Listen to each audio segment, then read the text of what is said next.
out there, fans of GalaxyCon, and those of you just joining us. Hi, my name is Patty Hawkins, and I'm here tonight with our guests, and I am joined by the incredibly lovely and effervescent Kid Cadet. She is one of our hosts here at GalaxyCon. She is also an MC, and she is a musical artist as well. So, Kid, how you doing? I am so fantastic, Patty. It's so good to see your face. I miss you. I miss you as well, too. And, you know, even though we're many, many miles away, thanks to the magic of the internet, we can look upon each other without the need of our face masks. That is very true. the fashion accessory of 2020, whether we like it or not. So we have got some amazing guests up for us tonight. So let's go ahead and bring them in. First of all, we've got coming up, he is a veteran, a rock singer. He is an actor of theater, voiceover. We mostly know him from the voice of Bowser. Please, GalaxyCon, let's welcome Mr. Kenny James. Hey! Hi. How you doing, my friend? No, it's funny because while you were doing the intro, I was screwing around with my laptop, and I was like, I can't see it good enough. So then it screwed my camera up because I'm using a separate camera from the laptop camera. So luckily I got all back in frame. I look a little orange though. It's okay. It's not my fault. It was horrible. Oh, you can say that stuff. We can't. We have to be. So, and without further ado, also joining us, he is an actor as well and a graphic designer, and he is very notable as the original voice of Barney the dinosaur. Let's please welcome Mr. Bob West. Hello! How the heck are ya? Oh, we are good, sir. How are you? Hi, guys. Hey, Kenny. Hey, Bob. Long time no see. Yeah, man. How you doing? Good, man. We had some fun. We have had some fun on the road. Certainly have. We Cadet and I, we miss the road. We miss our all of our convention friends, and we miss the fans. We miss all the fine celebrities and our extended convention family. So fingers crossed that maybe by autumn and fall the world can go back to normal. So here's to vaccines and antiviral treatments right here. Very much so. Very much so. Started, I have a friend with me. This is my Barney the dinosaur that I've had literally since I was born. This is my first gift. Great. And when I got married to my husband, I'm like, we're going to be sharing the bed with Barney the dinosaur. This is where he remains. So. You know, I don't want to come between people, but you know, sometimes you got to be there. So thanks. That's awesome. Thanks for bringing him. I always keep a little friend here too. Little Barney buddy. Oh, how you doing, guys? Oh, scary. All right, you guys just keep going for an hour. Heather and I. Okay, there we go. We're good. We're gonna do the Kenny dance. I have my shirt on too. Oh, yeah, man. And I got the branding on as well. Yeah. I knew you'd have that purple shirt on. Knew it would be on. This shirt is actually more famous than I am now. You know, it's going to go on its own tour. It is Really? on the con scene. Everybody knows the purple shirt. Everybody get comments from everybody, all the guests and everything. It's really, really funny. You know, this is so exciting. My glasses are steaming up. I should have put on contacts because my glasses are reflecting and you can't see my eyes. I feel like I need glasses. I feel like the odd one out here. Well, you know, all the cool people wear them. You know, it's trending. It's a trending. You can get them. She has multicolored hair. Her coolest factor is beyond ours. Very much. I think so. So I know, Kenny, you're joining us out of Texas. Bob, where are you out of right now? I am in lovely downtown Los Angeles, which is in the evenings kind of like a ghost town right now. But during the day, it's, you know, there's still some activity going on. People taking care of business. The seat of government for the city is here, and so there's still a lot going on. But I'm cozy in my apartment. I've been here for about 54 days, I think. Wow. Yeah. So. I saw it coming, so I went to the grocery store and I came home and I've been here ever since. A few walks, a couple of trips to the pharmacy, but I haven't been to a grocery store. Thank goodness for delivery. Love that. I guess my incarceration time is longer than I really think it is because the last show that I got to go to was Pensacon, and wasn't that in February? Something like that. Like that. It's the end of February, I think. So. In February, but yeah. Yeah, and I'm a hermit, so when I'm not at a show, I'm staying at home waiting for a call to go down to Funimation, hermits unite, man. Hermit We're power. hermits. Yeah. I'm going to rename myself Herman. I've been marking the time from St. Patrick's Day though, because that's when my wife got furloughed from work. So she's been here since basically St. Patrick's Day. So and she hasn't killed you yet.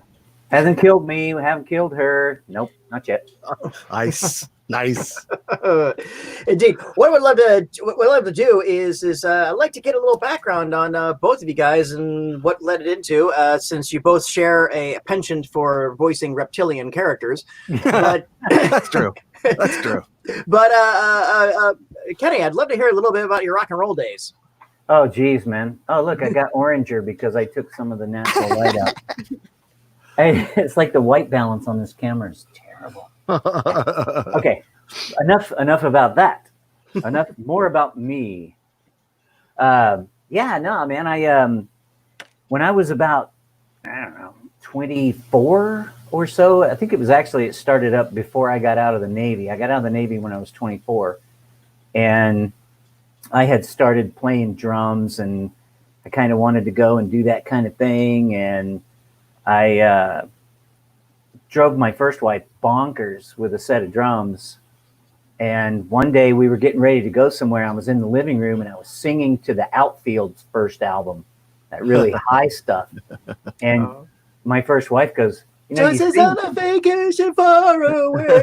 Exactly. Come on around and talk it over. Yeah. Let's do the dance. Yeah.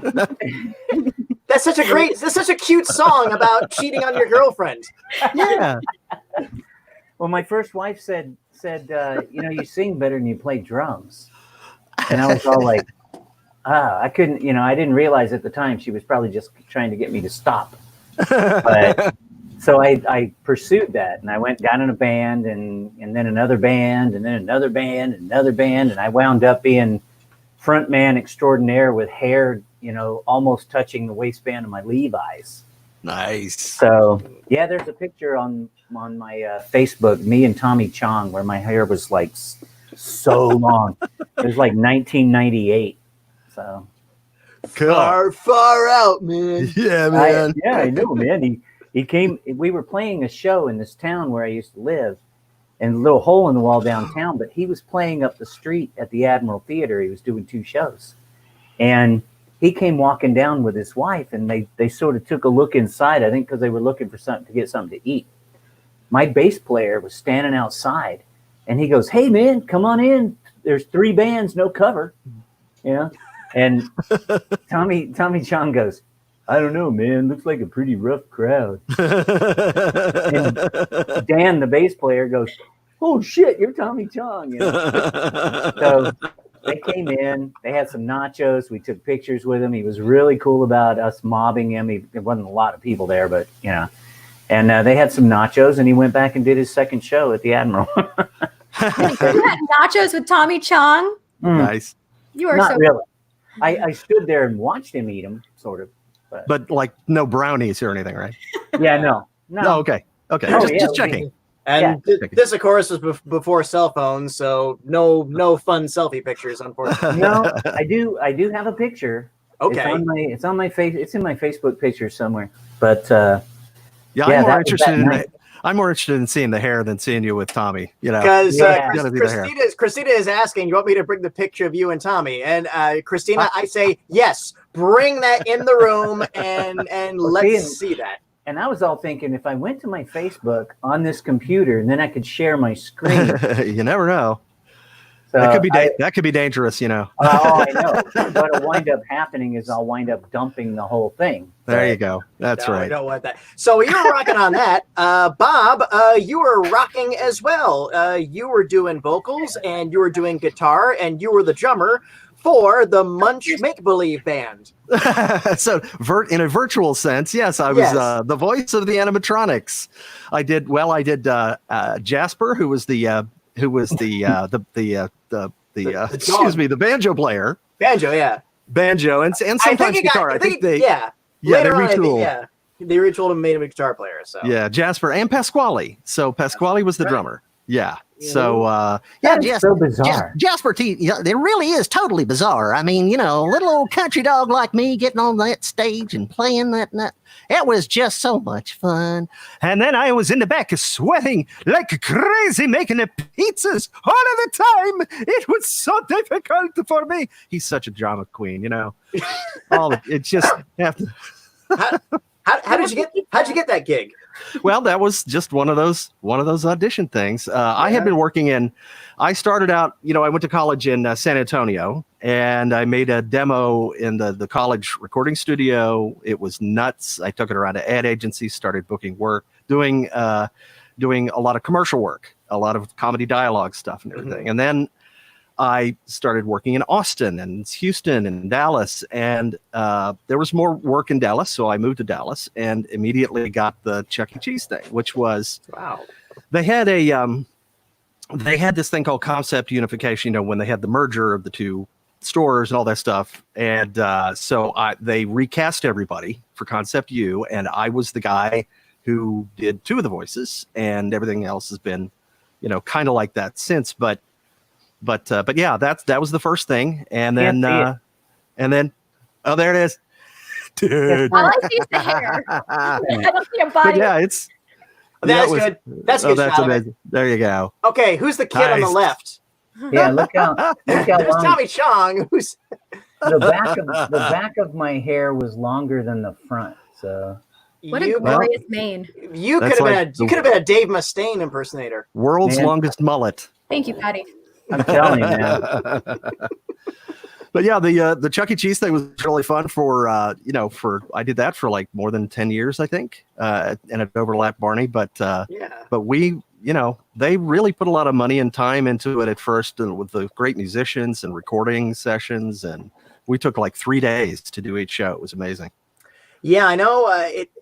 It's so odd because I know grown-ups are like, oh yeah, Chuck E. Cheese, whatever, a kid's party and stuff like that. But a lot of work went into that. A lot of animatronic technology and songwriting, the synchronization. I had a friend of mine who was a trainer for Chuck E. Cheese for a very long time, and he said there's a lot more work that goes into that. He said that back then. Now I certainly believe him.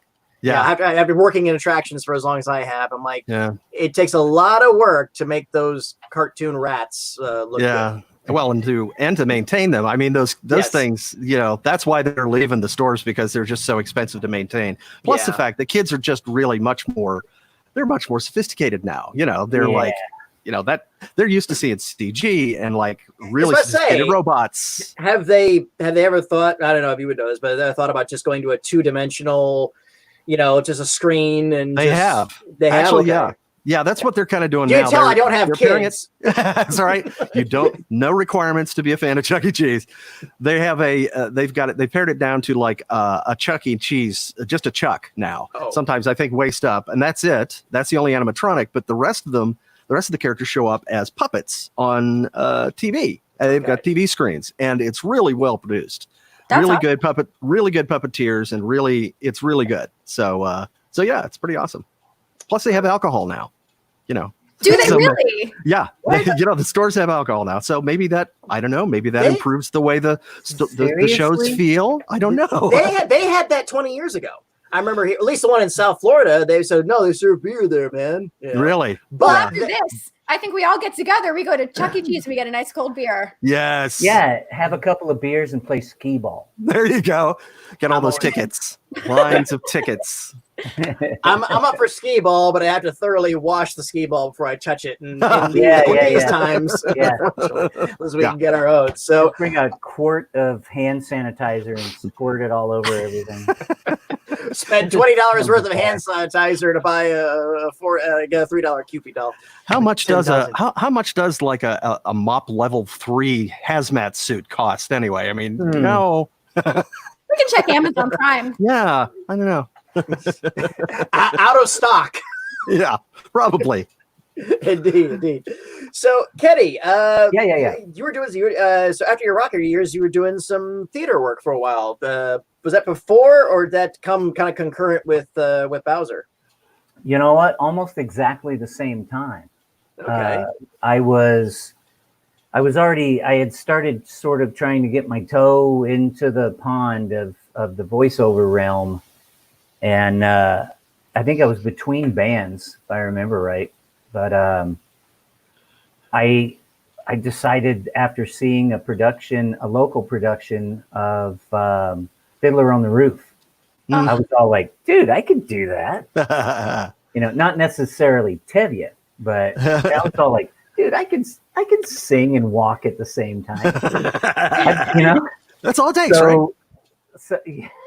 So I was like, all right, I'm gonna audition for something. Yeah, you watch, I'm gonna. And it took my wife practically pushing me all the way there. In fact, she went to the audition with me. The audition was for Man of La Mancha. Oh, My first theater production, Man of La Mancha. And I went and got up on stage for the audition and blasted out some stuff from Oklahoma. Oh, What a Beautiful Morning. That's what I used for an audition piece. That's great. And they cast me as Dr. Carrasco / the Duke / the Knight of the Mirrors. Ooh, that Night one of a Thousand guy. Mirrors, yeah. That's But fun. You were the villain. I kind of, yeah, because I mean the guy was a jerk. So, but and then after that I was hooked, and I did. Most of my work was at Bremerton Community Theater in Bremerton, Washington, and I did probably 20 shows in 10 years. Nice. Musicals, serious stuff. I mean, I was Yeah. R.P. McMurphy in One Flew Over the Cuckoo's Nest. That's great. That's a plum roll. I've bitten off some big old chunks in the theater, man. I was like, I don't know if I can do this. My big thing was always like, don't make me dance. I don't want to dance. so no And they chorus go, line I for know. you. I'm there with you, buddy. Yeah, you know what they do? They go, oh no, there's really not any dancing in this. And then they make you do it anyway. Yeah, they do. Once you're in, then You're a singer who can dance, buddy. A singer who can dance, as they say. That's what Dick Van Dyke always said. Dick Van Dyke said, he said, I'm not a dancer. I'm not a dancer. All I do is I can work with the choreographers and I can just practice this routine that they have me practice or whatever, but that's all I can do. And I can't deviate from my marks or anything else. Yeah, Whatever I'm, happened to that I'm guy? the same way. Yeah. I read somewhere that Fred Astaire didn't even like dancing. That he was a dancer because he was good at it. Yeah. But he didn't actually enjoy dancing. Well, he didn't seem like he didn't like Right. it. He seemed like he loved it. It was a job, but Yeah. So without actually talking to him, which is not going to happen. I don't know for sure. Well, that commercial I he did remember- where he danced with a vacuum cleaner, he was loving it. Yeah.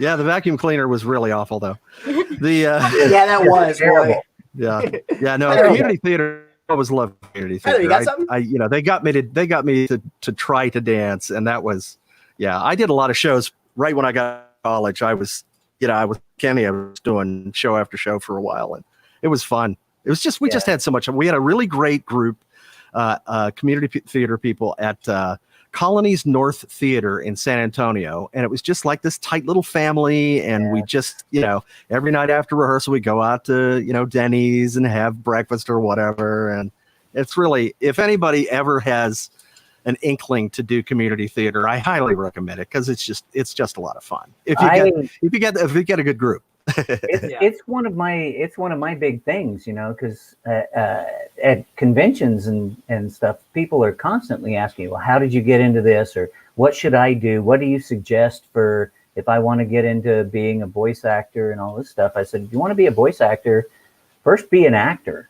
There you go. And it sounds like I stole that from Eric Vale, but I didn't. I was already saying that, and I know he says it too. He's like, it's the line. It's really, that's the fundamental principle, really. Because a lot of people think that, getting up into like my booth back here, I have this whisper room. Nice. A lot of people think that, standing at a microphone, that's easy peasy. It's like, it's not as easy as acting on stage.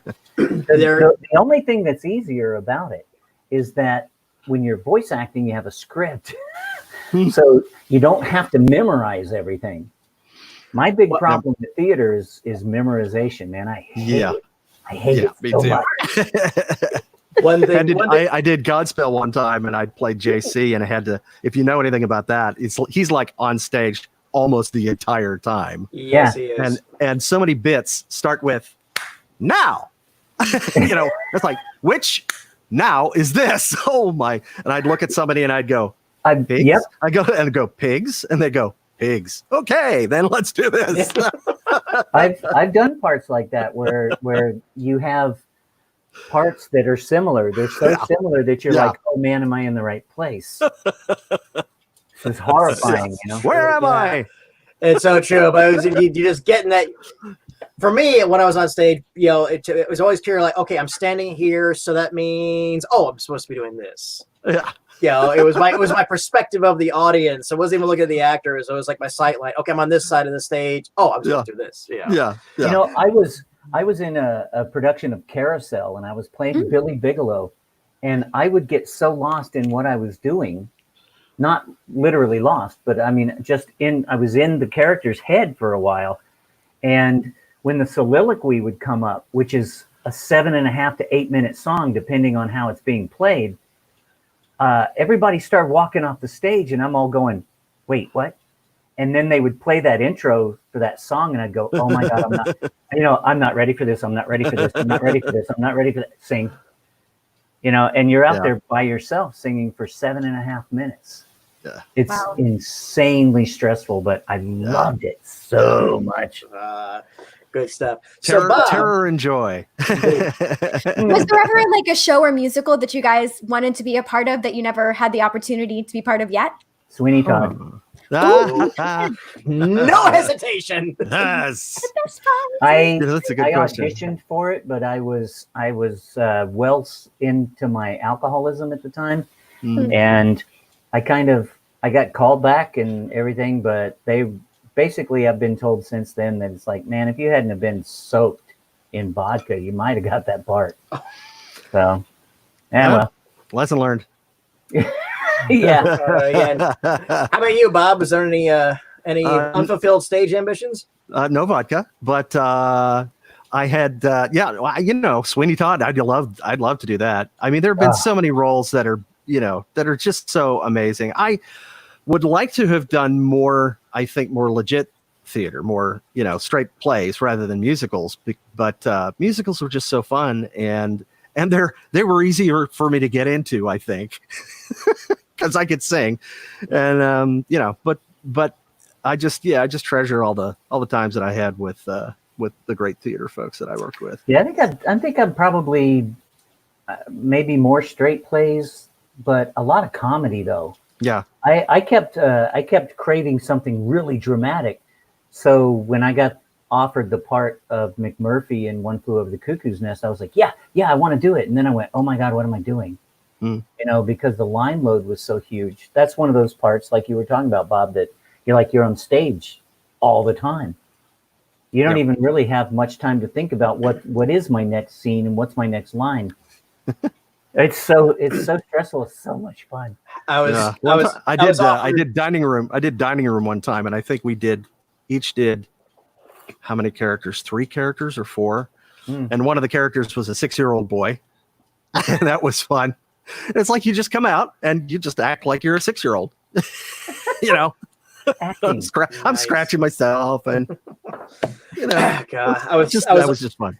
I was offered Arsenic and Old Lace 2 years ago, and I couldn't do it because I had too many Disney commitments. But I would have been the Peter Lorre part. And wow! Come on, Johnny, how about some what? Yeah, me for Peter Lorre. What a stretch, right? Go for it.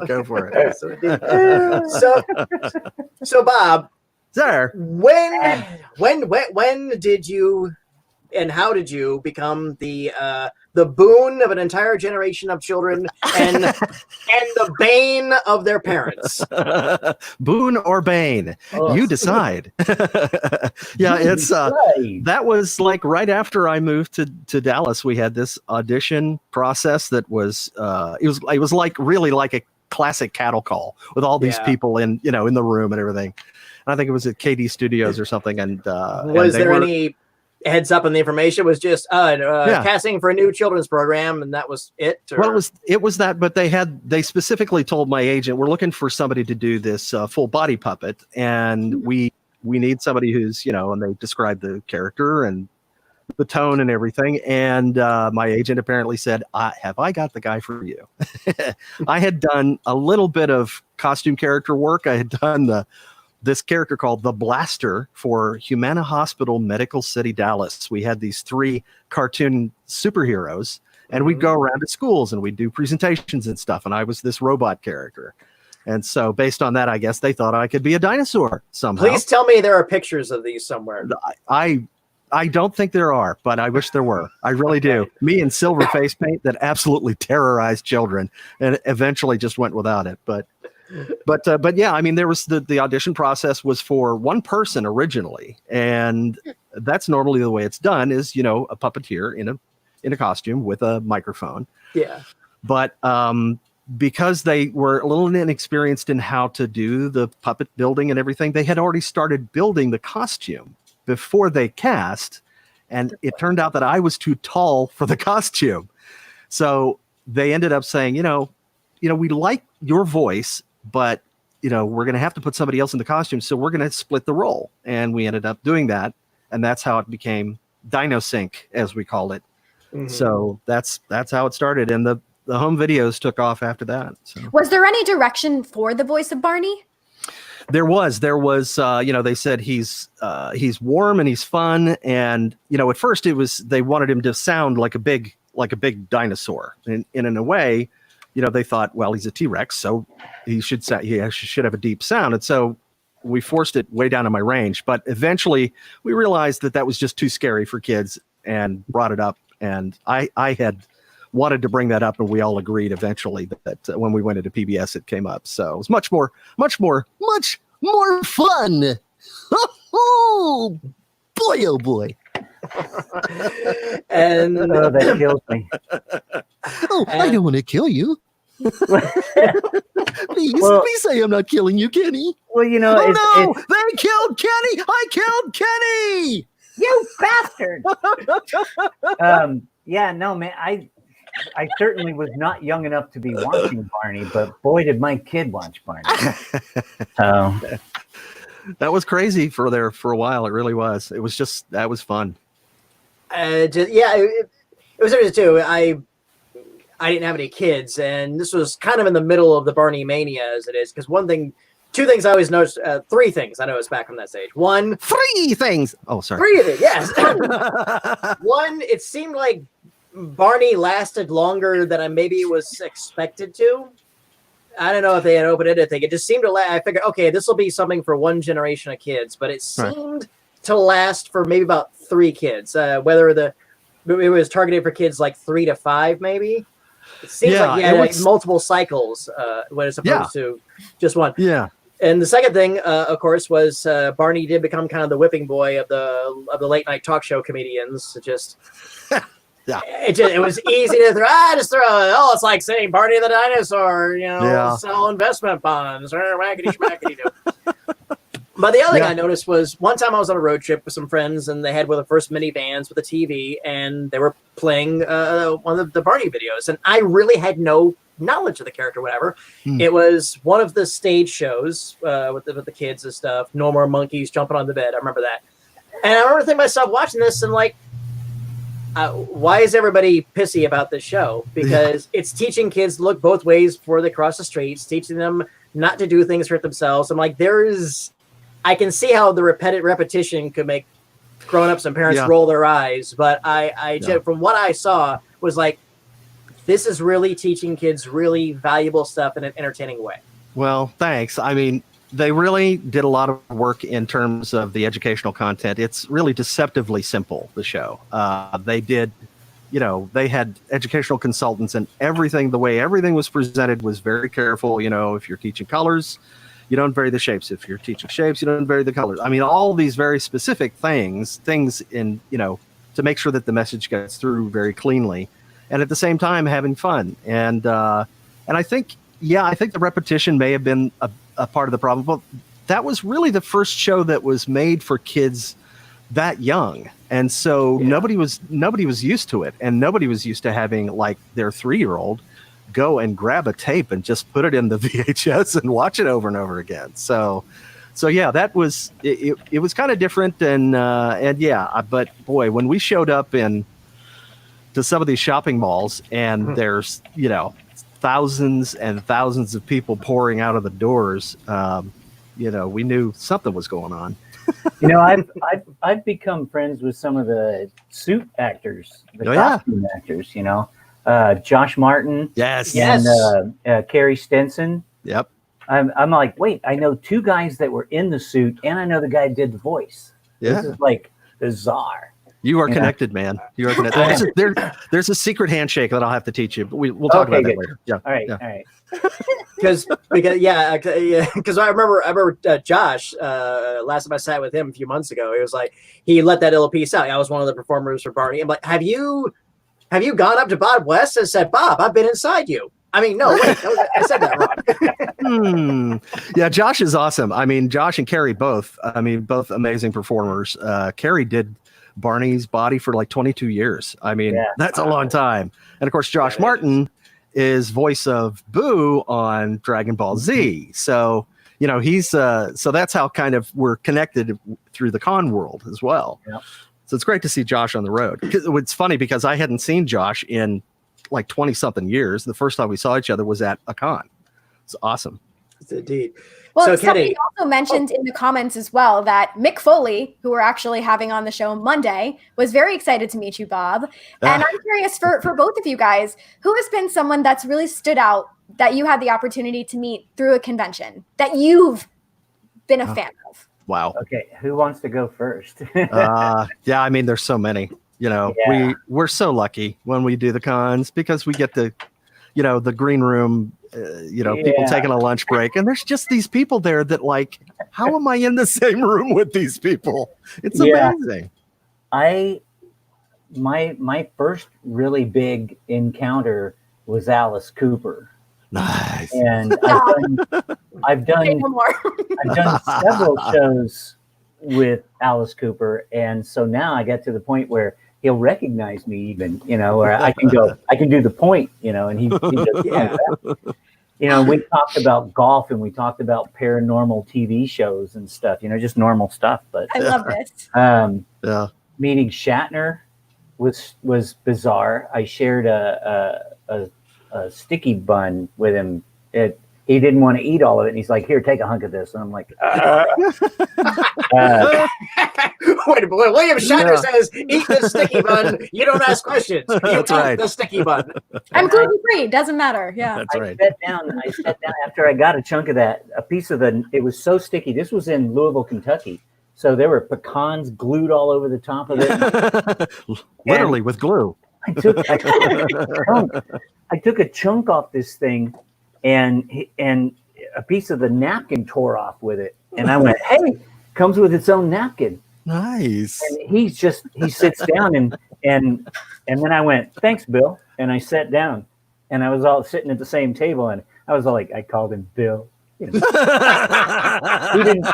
tell me not to. Didn't blink. That's good. That's good. But as far as somebody that I really, really, really got along with, it was Michael Biehn.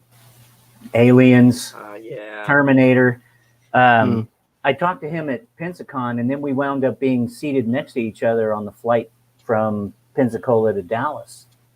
And we spent 2 hours finding out that we have so much in common.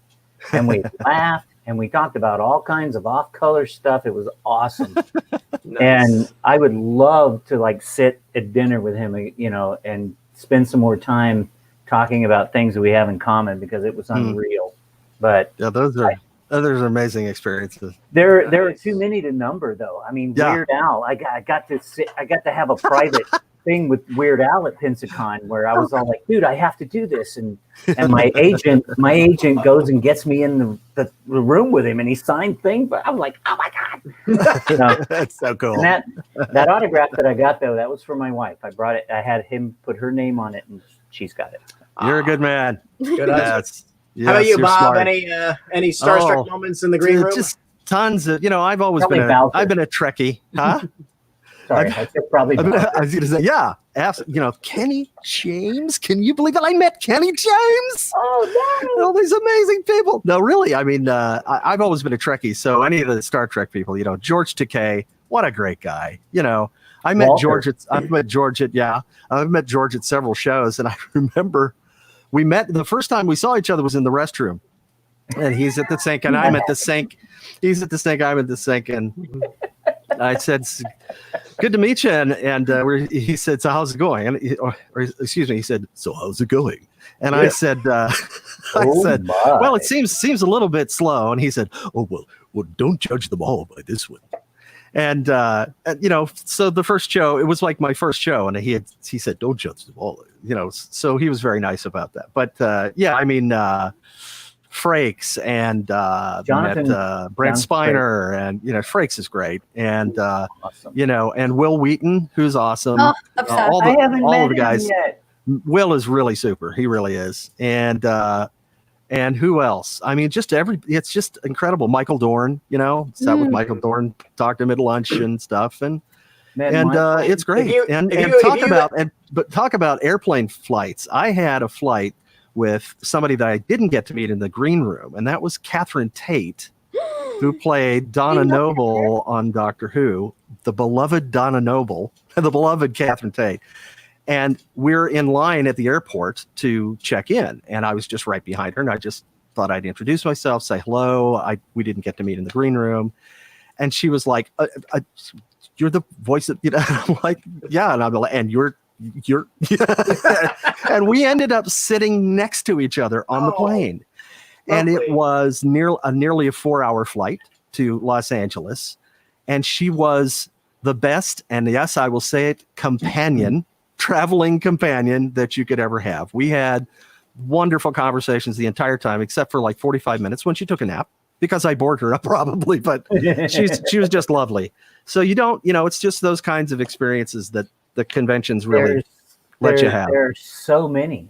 There's just so many. Oh, and my former handler here, Amy Warfel Cornelius, is saying you were like a little kid when you met Mr. Kitagawa. Mr. Kitagawa, yes. We're talking about Godzilla, ladies and gentlemen. I was a little kid. I came back to the booth when she was working with me, and I was like, "Oh, look, he signed an autograph."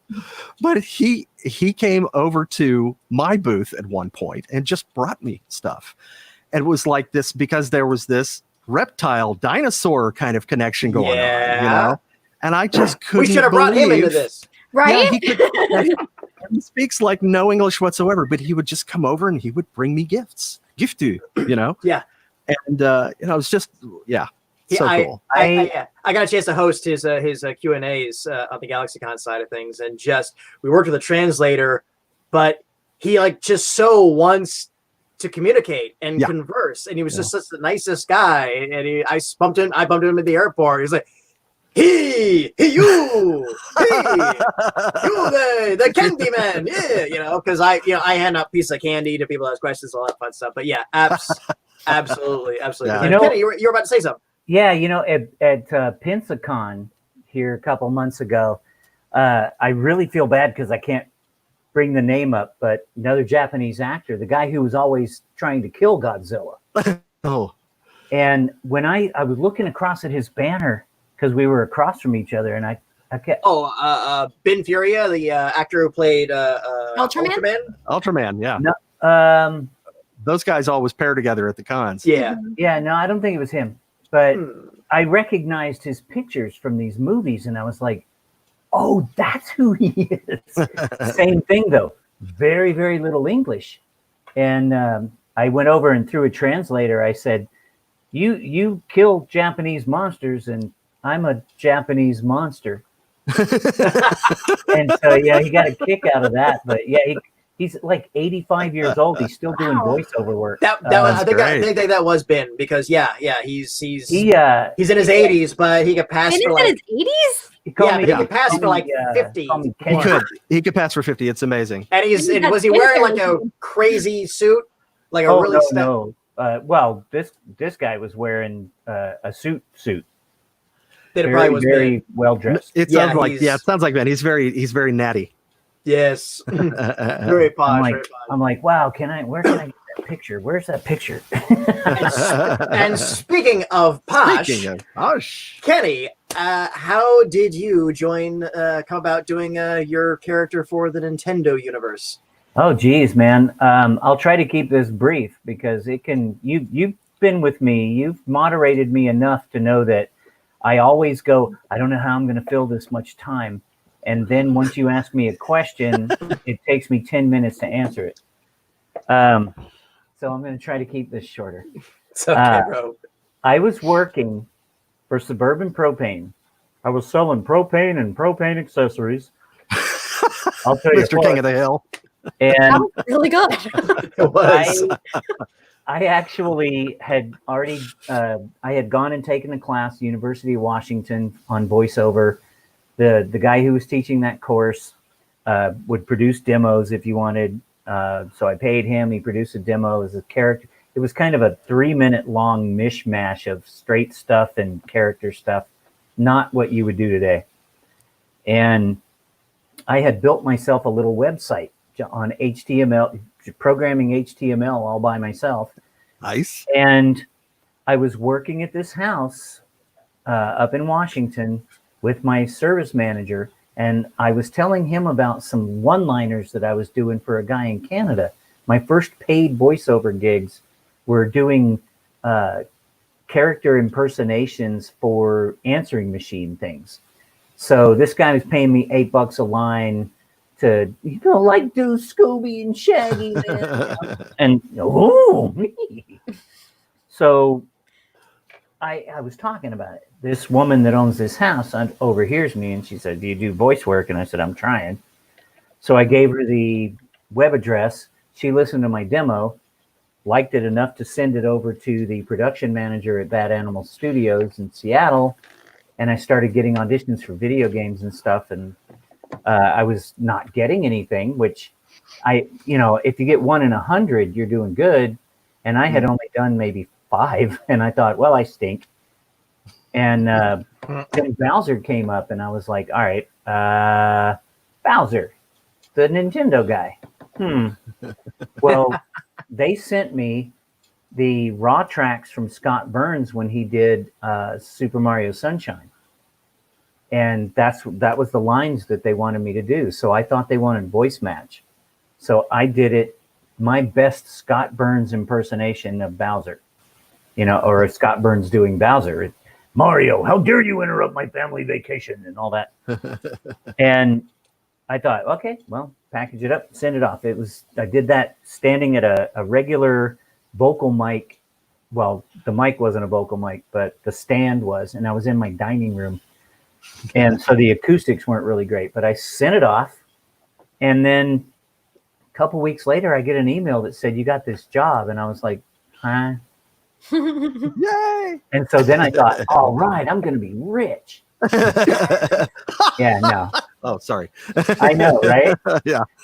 Yeah, not with video games. That's the assumption. That's the assumption. Yeah. So they brought me in, and I started recording. The first thing I recorded for was Super Mario Strikers, the soccer game on the GameCube.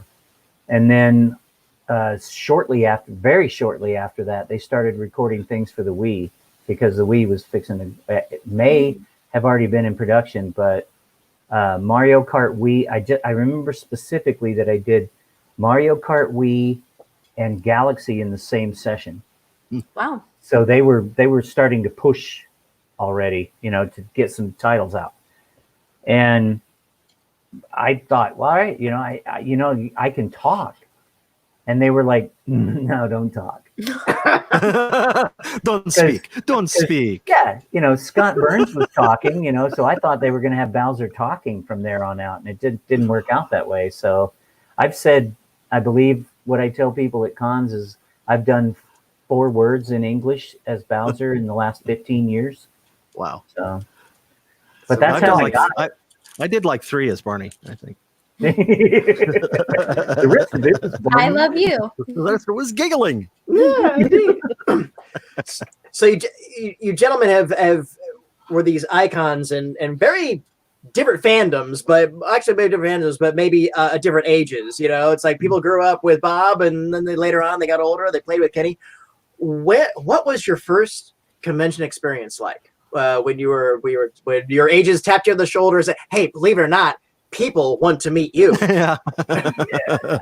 Yeah. So Well, let's go to this Comic-Con place and let's see what happens. So, well, I was at my first was Miami Beach, was Florida SuperCon, right? SuperCon, yeah. Yeah, that was actually my first show. Really? That's right. I remember you yeah. telling me that. Like last year? Yeah. Yeah. Oh, wow. Yeah. So I you're just started. You're still new at this. It was He's a July noob. 4th weekend. Yeah. And the thing is that I had kind of thought about doing cons for years, and I thought, well, I don't know. It seems like the audience is skewed older, and it's more about superheroes and about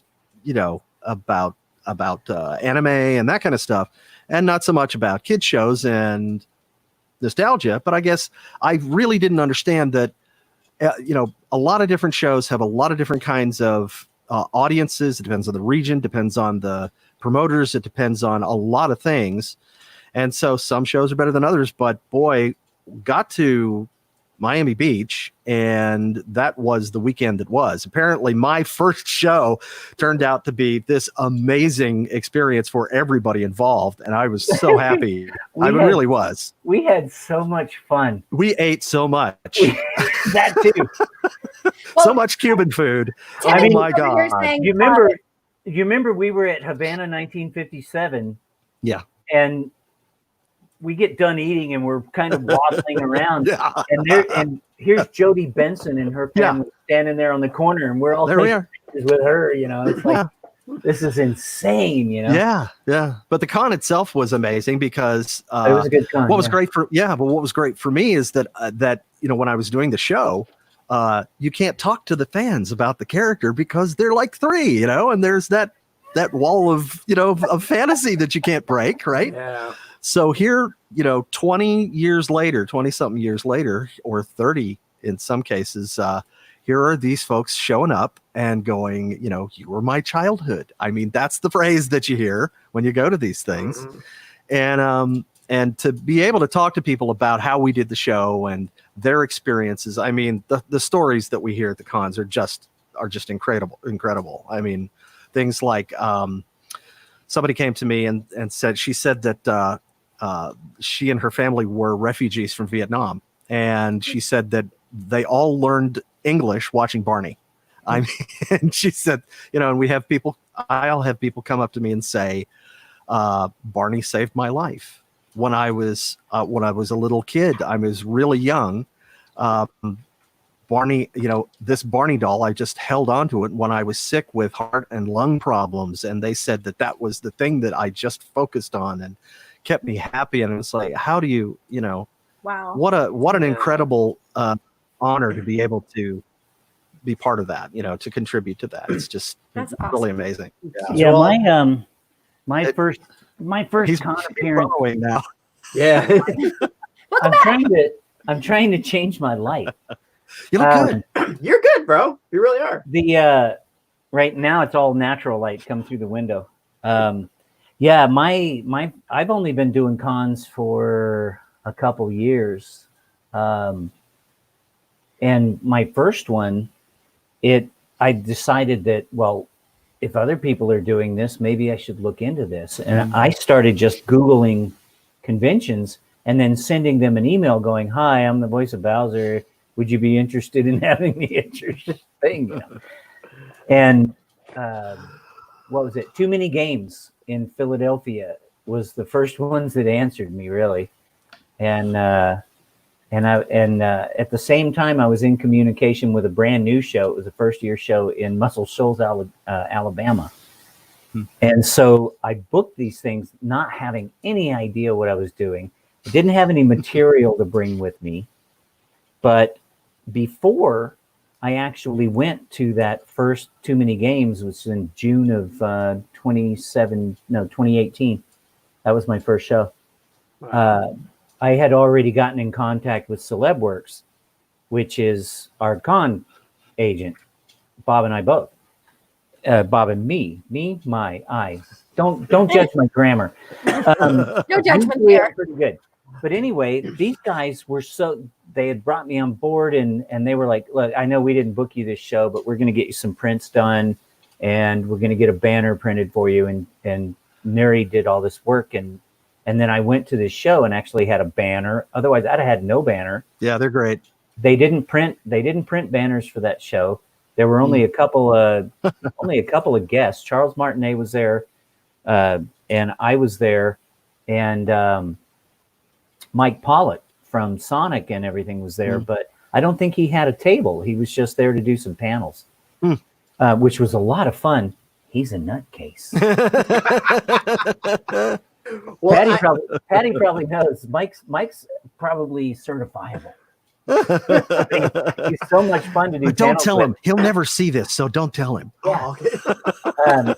So I said Kenny, I've hosted you several times. Bob, I've yet to host you on stage, but I hope to rectify that in future shows. That would be fun. But I have seen you both at your tables, and again, I have to give you credit for both. You guys always do well with your fans. You really do. It's a pleasure to walk by.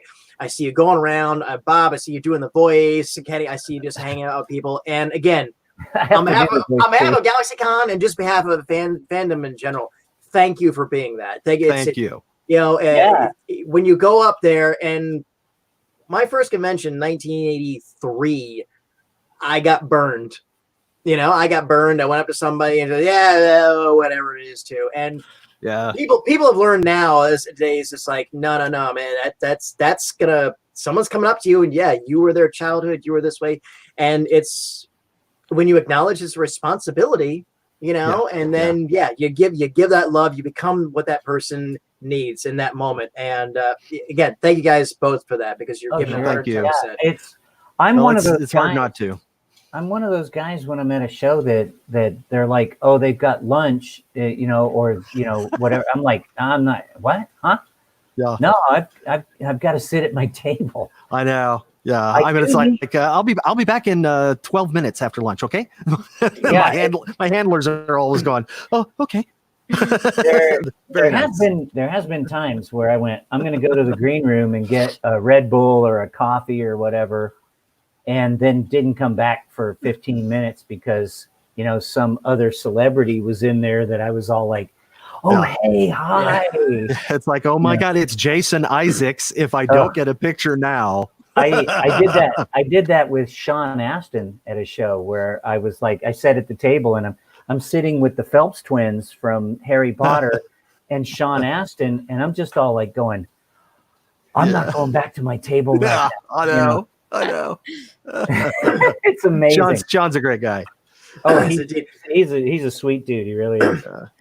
Before we go, Bob, you shared some stories, but do either of you, if there is one moment that truly resonates with you, that's going to just stick with you forever, from meeting one of your fandom at a convention? Oh man, glad you asked him first because I got to think. No, am I up first? Okay. At a convention, I've had so many folks. A lot of Barney fans are on the spectrum or have some kind of disability, and you know, you'll get parents coming up and bringing their kids, and it's so awesome it's almost like the parents are more excited than the kids are sometimes, you know, because they care so much about their kids and they really want to, you know, give them something special. But like there was a fan one time who came in a wheelchair that was like decked out like a dinosaur, you know, and it was awesome. Oh, wow. It was so cool. Yeah. And you know, we took pictures and we talked for a while. We took pictures together and everything. But doing that is, you know, that's so much fun. And also to meet, you know, friends, you know, I know on Facebook, people who are on my Facebook page that I, you know, that I'll get to know. And I mean, sometimes I'll even recognize them when they walk up to the table, which is really cool to actually get to see them after. Well, I've had my page on Facebook for like 10 years now. Wow. And so some people have actually been on the Facebook page for that long. So that's really amazing to get to connect live and in person with folks like that. It really is. Cool. Yeah. Cool. I can't, I've had so many, even in just the last couple of years, I've had so many encounters with so many people that really just latched on to the whole Mario universe. And I get that thing a lot with one of the most said things is probably like, you're the voice of my childhood, or, you're my childhood. I've had people cry at my table because they were so freaked out about meeting me that they start crying, and I'm like, I don't know what to do, and not. I'm all like, every once in a while I'll be all like, all right, I'm going to give this person some, extra thing, It's like, because I had one person, I think wasn't Richmond. I think it was in Philadelphia, but not too many games. I think it was the Great Philadelphia Comic-Con. A group of kids came up to the table, and one person stayed at the tail end of the queue there, and I was like, "What's with her? Oh, she's just freaked out." And so I all right, here we go. And I stand up and I go walking out there, and she starts coming unhinged. And so, and then they're like, well, we don't have any money for an autograph or whatever. So, I go over and I grab something that I used to carry, these ones that were not throwaways, but, it had the character and had me on it and stuff. And I signed it and everything and gave it to her, and she just completely unhinged. Started crying and freaking out, and I was all like, it's okay, I'm just a regular guy. That's what I try to tell people all the time. It's like, I'm a regular guy with an interesting job. So but I think of that moment you were a good guy. I try to be, and I do I spend almost all of my time at my table. The only time I leave my table is to go to the can or to get something to drink. Usually, I mean, a lot of times, most cons are really good about coming by and go, do you need anything? And if I have a runner, I'll never leave my table except to go pee. Just bring me an apple. It's or when you're dragged on stage to sit with Kid Cadet or Patty Hawkins or any other fine moderators we have here at GalaxyCon. Oh, dude, I absolutely love my moderators, because going back to my first show, I did a solo Q&A at my very first show with no moderator. No! You talk about stressful. You were raw dogging it, son. But you know what? I found out at that point that I can fill an hour. Oh no, I'm sure. The next thing, all I know is that I sat down, started talking, started taking some questions, and then a handler came in and went like this at me. You got the 5 minutes left. You got 5 minutes, and I was like, "What?" Time flies. And unfortunately, I'm giving you the 2 because we are just about at time. But before we go, I wanted to ask each of you guys, do you have any upcoming projects you may be allowed to share with our audience today? No. Well, I would say I'm doing a rebuild of my voiceover website, and I'm hoping to have that up within the next the next week, I would hope. And there's gonna be a shop with you can buy autographs and stuff. But I'm hoping to. You're making me feel bad. No, stop. Well, I'm hoping to get back more into voiceover, because I've been doing a lot of graphic design for television and film, which you mentioned. But right. You can do the voiceover thing from home, like you can see Kenny's booth there over there, and so we'll see what happens there. So. Oh, real quick, I want to throw this out. Graphic design. Have we seen any particular thing on a TV or serial that we may recognize? You've seen a lot of my stuff. I've been doing graphic design for TV and film for since 96 off and on, but mostly in the last 15 years. Everything way back to Buffy and Angel and 90210, all the way up to more recently to the Muppets and Speechless and Single Parents is the show that just shut down production at the end of the season that I was on. So you've probably seen my stuff from time to time. All right. Bob is a big cheese. All of your graphic work that you've done for yourself, for cons and everything, blew me away. I was all like, you could just design your own stuff. But it's just that I'm cheap. I won't pay somebody else to do it. Right. Well, as far as I'm concerned about things coming up, I mean, I'm on contract at Funimation. I've been doing anime work. I've been in 5 or 6 shows already that are pretty much dubbed out of Funimation, and I'm hoping for a lot more once we can finally get back to the studio. I live 12 minutes from the studio, Yeah. But so far, they haven't been calling me in, which is, not good. But They'll get there. Okay, like I said, we're in a lull right now, so keeping my fingers crossed for My Hero Academia. Yes. Ooh. I'm a good villain. Ooh. And speaking of My Hero Academia and some of the other stuff, we've got some upcoming programming on GalaxyCon Live. Heather, you got that list for us? I do. I actually have the ones that were just announced, Patty. Okay, well, I'll do the ones coming up tomorrow night. I will be sitting with Mark Guggenheim, the creator of the TV series Arrow, Legends of Tomorrow, and one of the architects of the recent Crisis on Infinite Earths, and of course the entire CW DC television universe, which, that in and of itself is going to be fantastic. and he's a talent I've been wanting to meet for a long time, and I'm really, really psyched about that. Friday, I'll be sitting here with Bill Jamis, the former publisher of Marvel Comics during the Ultimate years, as they called it, that time, and he's got a wealth of experience, and I'm really psyched for that too. Saturday, May 2nd at 2 p.m. will be the first of our fan experiences. It will be the Losers Club from It, Jeremy Ray, Taylor, Jack, Dylan, Garrett, and Jackson Robert Scott. That one's on Sunday, Patty. That was on Sunday? Yes. I thought it was My Hero. Oh, I thought it was My Hero Academia. Yes. Okay. My Hero is Saturday. My Hero is Saturday. Correct. And then I stand corrected. I'm just reading the scroll, Patty. That's fine. Monica Rial, Colin Klinkenberg, and Lucy Christian. And what are the new ones coming up, Heather? All right, just announced today, ladies and gentlemen, I hope you're sitting down. The Tiger King guests. We have Joshua Dial and James Garrettson from the Tiger King. That is Wednesday, May 6th. Like I said, you're sitting.